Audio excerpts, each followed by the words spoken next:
Hi there, fellow feline lovers. We're back again with another episode on cat nutrition.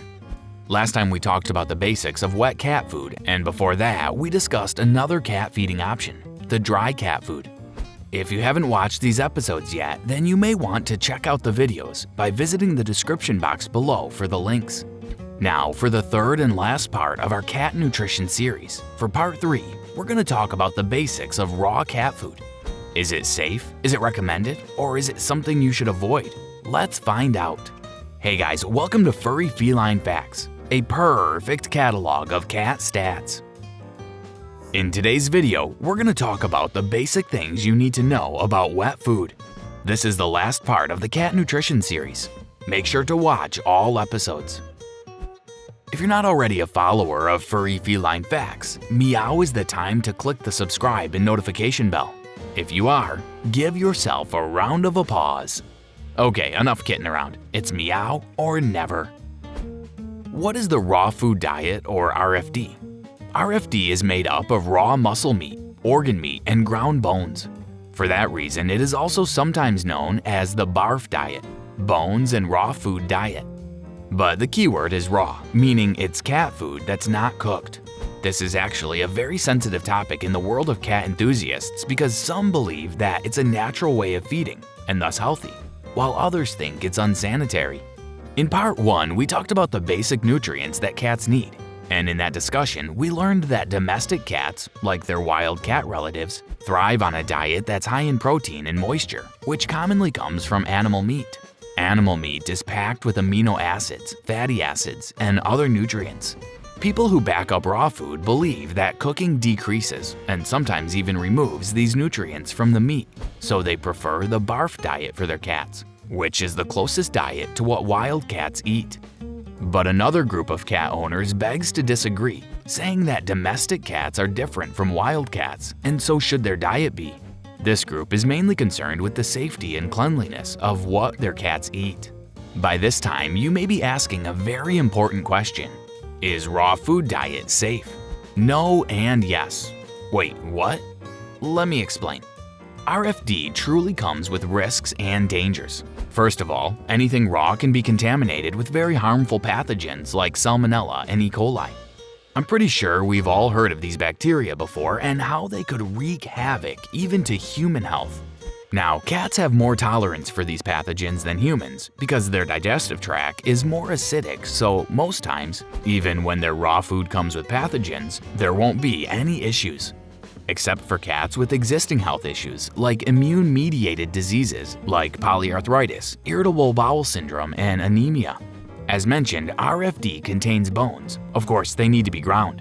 But at times, some pieces may not pass through the grinder very well, and thus may cause gastrointestinal obstruction, airway blockages, oral injuries, and other complications.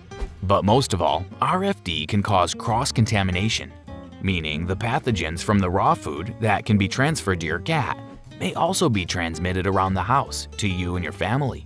The pathogens can catch up to you when you pet your cat or simply when your cat walks around the house. Little do you know, there are already a bunch of salmonellas in your kitchen and tabletops. So bottom line, when it comes to sanitation, RFD earns a low score. But I'm also glad to tell you that there are ways on how you can still go with the raw food diet and at the same time lessen the spread of pathogens. Number 1. When handling and preparing RFD, clean the area of preparation before and after making the raw food. Use 1 part of bleach for every 32 parts of water as a cleaning solution. Number 2. Always wear gloves when handling raw meat. If you have an apron, then wear one too. Number 3. Make sure that your meat source is clean in the first place. Only buy from trusted meat shops. Number 4. Feed where it's easiest to clean. Number 5. Lastly, make sure that the feeding area is sanitized with the same bleach water solution. 1 part bleach for every 32 parts of water.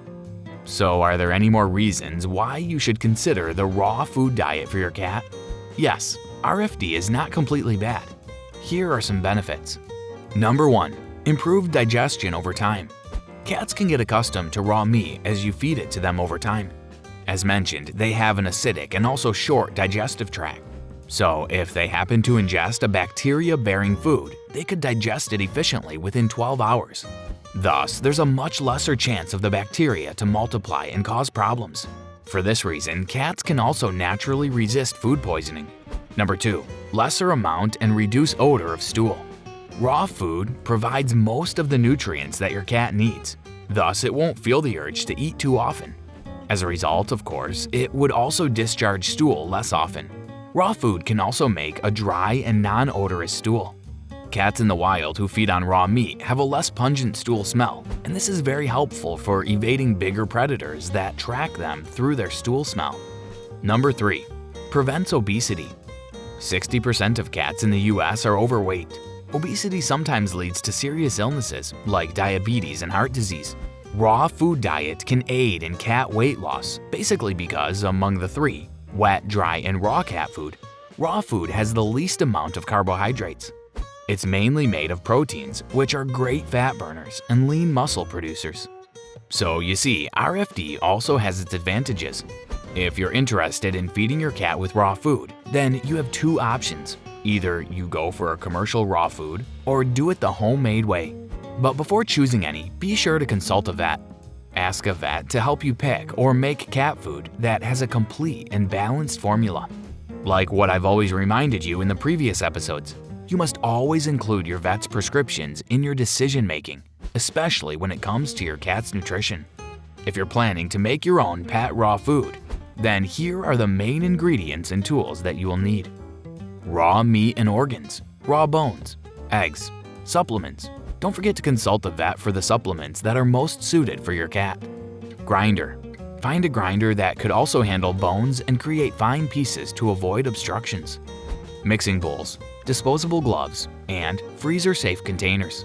Making raw food is time-consuming because of the thorough preparation and grinding process, so you might want to make enough rations for the whole week and just store them in your fridge. Now for the very simple procedure. You only have to grind the raw meat, raw bones, and eggs. Then transfer the ground material to a mixing bowl and add the supplements. Mix with your gloved hand or use a spatula. Lastly, transfer the RFD to the containers and keep it frozen. You can reheat the food every feeding time. It is also preferable to use microwavables as storage, so you can just heat the food up in a microwave before feeding. Most cat owners who support RFD would say that chicken would be on top of the list for meat choices. It is cheap, accessible, and has a high meat-to-bone ratio. Turkey thighs, breast meat, and organs would also do them good. Another preferred meat is that of rabbits, but when choosing a rabbit, it is advisable to add more animal fat from poultry meat because a rabbit has lean meat that lacks the amount of fat needed. What about pigs or squirrels? That would be a no-no because these animals may carry pseudorabies and leptospirosis in them. It's better to not gamble and just stick with what we're sure of, right? Right. I hope you had fun in this episode. This is part 3, the last part of our cat nutrition series. There you have it, my fellow cat lovers. Our cat nutrition series has finally ended. We are done talking with dry, wet, and raw food diets. Just remember that all 3 diets have their advantages and disadvantages. Let your cat choose what he or she likes best, and just make sure that your furry feline friend is not taking in too much or too little of the diet. To do this, don't forget to visit your vet and ask the questions that have been bugging you about your cat's nutrition. Or you can ask me in the comment section below and I'll try my best to give a well-researched response. But of course, just to remind you, I'm not a cat nutrition expert. I'm just a cat servant who's willing to do the best for our furry feline friends. So to end this video, don't forget to leave a thumbs up for yours truly, a fellow cat lover. Make sure you subscribe to Furry Feline Facts and leave a comment saying I subscribed, and I'll personally reply to your comment or question about your cat. And hit that notification bell to be sure you don't miss any of our pawsome content. See you next time.